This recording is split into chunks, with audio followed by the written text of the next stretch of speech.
The situation remains highly volatile in the town of Jozini in northern KwaZulu-Natal as cause of angry residents have blockaded all roads leading in and out of the area. Large rocks, rubble and metal barricades have been placed along the main road leading into the town. Residents in the area are protesting over the theft of vehicles which are smuggled across the border into Mozambique. For the latest now, we cross live to our SABC News reporter Ayanda Mhlongo, who is at the scene now. Ayanda, good afternoon to you. Thank you so much for coming through. Now, give us the latest where you are. A very good afternoon to you, Palisa. Good afternoon to our viewers. I beg your pardon. The police have just been using tear gas just minutes ago to try and disperse the hundreds of angry residents that had gathered here outside the Jozini police station for a couple of hours now, as police management, of course, and community leaders have been trying to negotiate. Community members, resolute police, are saying that they are going to camp outside this police station. They are angry with the number of vehicles and the house robberies in this area, and these vehicles are said to have been stolen from community members. Allegations are that these criminal syndicates are entering into people's homes, stealing these cars, which are then smuggled across the Mozambique border. Speaking earlier on to just one of the community leaders, Mr. Joseph Ngobane, he was telling us that from the beginning of this year until now, it's only barely been 3 months, and they already can have an estimate of about 40 vehicles that have been stolen from this particular area, not just area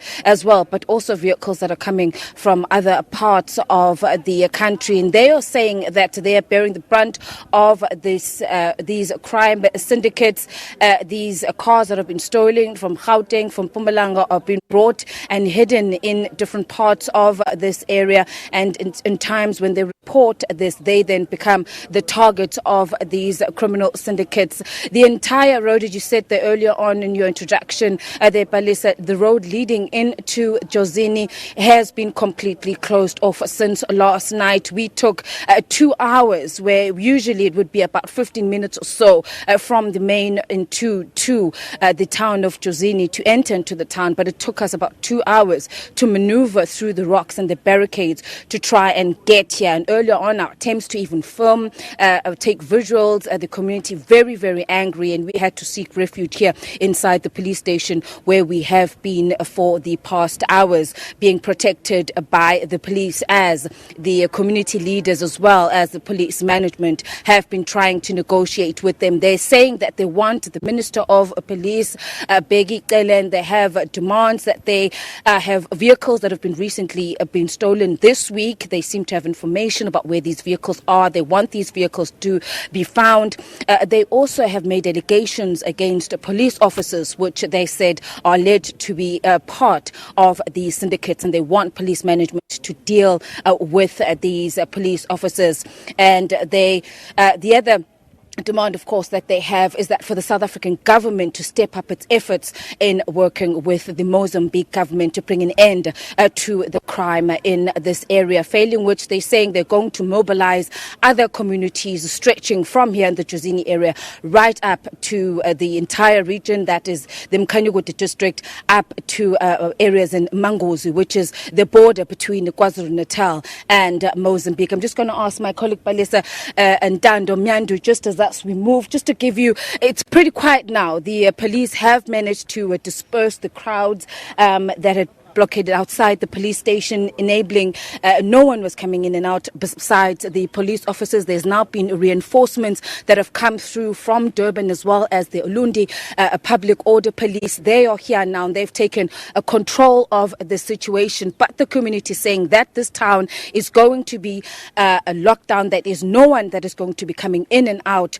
of their township. We also spoke to the businesses. They were saying that they've also been severely affected by these protests. The schools have been closed, and there's been a limited access to services that the community would want. And so they are appealing, businesses are appealing, school parents as well are appealing that there's a speedy resolution to this problem. But the community resolute, saying that they are going to continue with this protest until the Minister of Police, barricades, until he visits the area and deals with the issues that they say they've raised now for over over 20 years. Palesa.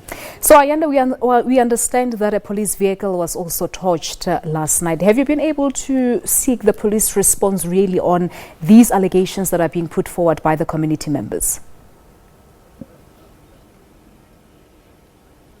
Yes, indeed. Yesterday, Palisa, this was a police vehicle, but this was a police officer's personal vehicle that was torched yesterday. In fact, we understand that that police officer was trying to make their way through the town, and because of the blockages, then got into an altercation with the protesters. And as a result, they then torched the car, as well as other businesses in the area. In fact, Palisa, just on that point, we are about, I would say 5 minutes away from the actual town. And we have been unable, since we arrived here, we've been unable to get to the town because of safety concerns, and the police then advising us to stay within the police station. And so we are at later stage going to be trying to make our way down into the town, but the community is very angry. But we also did get a confirmation from the mayor, Delan Mabige, who was telling us that indeed there was that incident yesterday. All of these incidents have been reported, and they are going to be investigated by the police. All right, Ayanda, we'll leave it for now. We'll certainly be coming back to you should the need arise. Our SABC News reporter there, Ayanda Mhlongo, reporting live from Jozini in northern KwaZulu-Natal, where we understand that the situation really remains highly volatile in that area. Peter?